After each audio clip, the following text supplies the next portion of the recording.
Good evening. Today I am talking about L, and this video may not be suitable for little people, so if you've got somebody sitting beside you and you want them to go, maybe do it now or save the video for later. So I'm on to the letter L, and L is for loss of libido. And I have to admit, I nearly went out of doing this one. I was going to talk about lymph nodes, but with a lot of gentle pressure from the ladies in my private group, I have decided I can't really let this opportunity go by, because this is an issue that's affecting many, many women. So when women come to my office, we have a lovely chat, and we will chat for about an hour, and we cover some very, very personal things, and it's very open, it's very friendly, and we have a few laughs. And then as soon as I ask that question, how is your libido? The head goes down and responses are mumbled, and it's awkward, and it's awkward for me as well. And a few years ago, before I used to ask that question, I would spend the same amount of time with women, and they would be walking out the door with their little packet of white pills, and they would say at the door, "Oh, by the way, will this help my libido?" And at which stage I was like, "Oh my God, get back, sit down, we have to talk about this." So everybody assumes that they are the only ones with a low libido. Every woman who comes here and talks about it assumes that they are the only ones, and they assume that everybody else is having a great old time. But I can tell you now, ladies, this country is not rocking at all, far from it. And I would put it down to, and this is only my opinion, okay, I put it down to exhaustion and hormonal disruption. Maybe a fear of getting pregnant, a fear of childbirth, and also maybe holding on to some of this old Catholic guilt that it's not right, it's dirty, it's wrong. Thanks, ladies.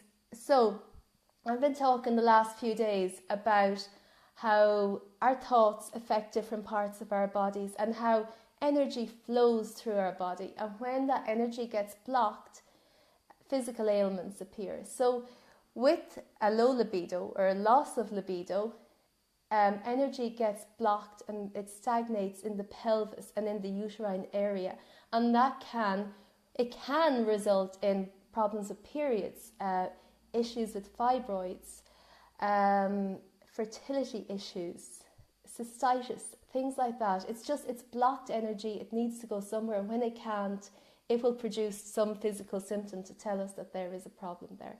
Now, there are 6,000 remedies, and the one I'm going to talk about is only just one, and I'm only talking about it because I want you to know that there is hope. You can get out of this slump if you want to.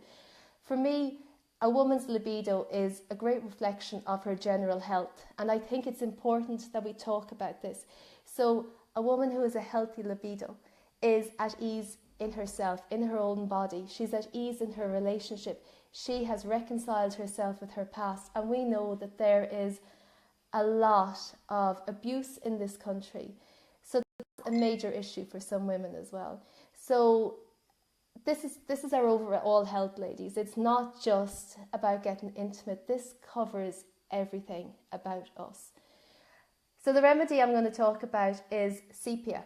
And I know I mentioned sepia a couple of days ago as well, but sepia is a really hormonal remedy, and this remedy is good for women who have never been well. They never regained their libido since some major hormonal disruption. So it could have been labour, it could have been after childbirth when hormones drop suddenly, or it could have been the contraceptive pill. And if you've been watching my videos, you know that I can do a contraceptive pill detox, because this causes issues for a lot of women. And loads of ladies who have done the detox have said that the one area they really noticed an improvement, quite a significant improvement, was in their libido. So the sepia woman, her hormones have been disrupted, but she feels resentful. And this is another issue with women. We are not able to compartmentalize our lives. When we are thinking about it getting intimate, we think about the whole day. It's getting the kids up in the morning, it's getting breakfast, it's getting lunch, it's getting them out to school, it's getting to work, it's doing our jobs, coming home, doing everything with the kids again, getting them to bed, and then thinking about intimacy, and it's the whole package altogether.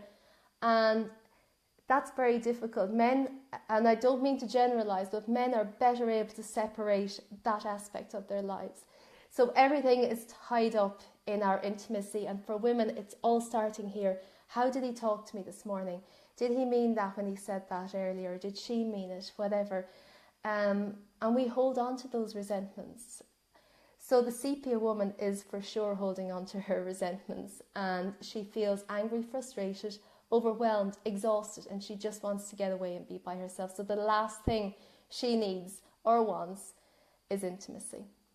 So ladies, this is just a little taster of one, I said, of 6,000 remedies that are out there to help us reclaim our bodies, reboot our systems, and balance our endocrine systems so that we can start to enjoy being intimate again.